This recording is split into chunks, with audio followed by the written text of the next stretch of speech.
Hello and welcome to the first lesson on Introduction to Affiliate Marketing video course.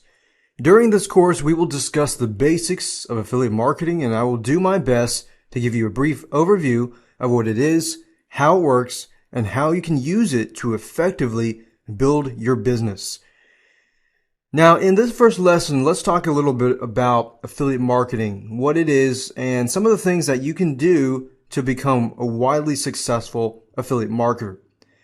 Now, affiliate marketing basically means that you are marketing for other people and businesses in exchange for a commission. Now, the typical commission runs between 30 and 75%, with 50% being the average. When you first join an affiliate program, you are given an affiliate link that goes to the website of the product owner. This special link is encoded with your unique affiliate ID, and when you send someone to the product owner's site through your special link and they can make a purchase, you receive a commission. Now, that's how it works.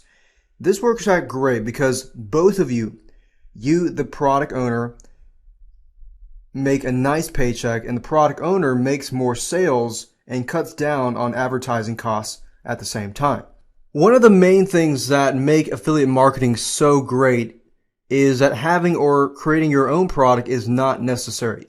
You also don't have to deal with customer support, complaints, refunds, and the headaches that come along with product selling and selling your own product.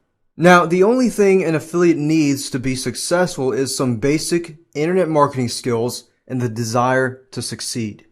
Now, I'm assuming that you already have some basic knowledge under your belt, so we're going to dive right in today and talk about some of the simple tactics that affiliate marketers can use to increase their chances of success. First, let's talk about using unique web pages to promote each separate product that you are marketing. It's very, very important not to lump all of your chosen affiliate programs together on one site or one website or one landing page just to save money on web hosting. I see that a lot, and a lot of people make the mistake of, adding all these different types of affiliate programs to one page. And that's a big mistake right there. And it is best to have a site, or at least, very least, a subdomain focusing on each and every product and nothing more. And even with subdomains, sometimes they look unprofessional too.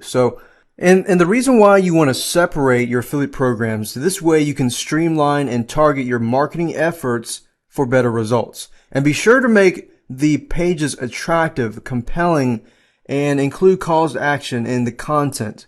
Each headline should attract the readers and get them to read more. Highlight special bulleted points, and this will help your readers to learn what the product is about and will make them want to find out more. And this is when they will click on your affiliate link and will help you make more commissions.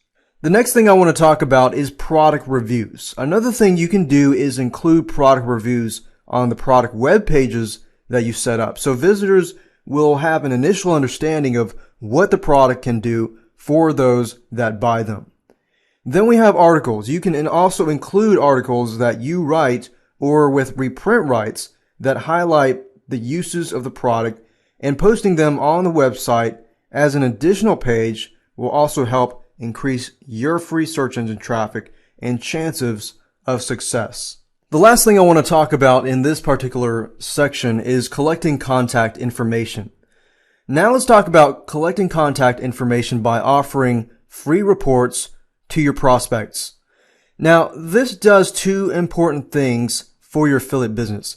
It allows you to further educate your prospects and follow up with them in the future so you have them on your list. You'll want to create a short report and series of 7 to 10 autoresponder messages that will be emailed to people who sign up to receive your free report. So you're building your list. Now, did you know that according to research, a sale is usually closed on the 7th contact with a prospect? And if you think about yourself, sometimes you have to go to the website several times before you actually make the purchase. So that's the same idea here. And that's the reason you will want to create a series of follow-up messages. When you are creating your content, focus on the important points like how the product can make things easier and more enjoyable for people who purchase it. Do your best to convince those who signed up for your free report that they will be missing something bigger if they don't take the time to at least check out the product or service that you are recommending. And be sure that the content gives specific reasons to buy the product without making it sound like a sales pitch. And you've got to keep in mind that by providing useful information to your visitors, doing so will only increase your chances of making a commission. And that's it for this particular section. In your next video, we will be talking about what you should look for in an affiliate program before you actually start joining them. I will see you there in the next video.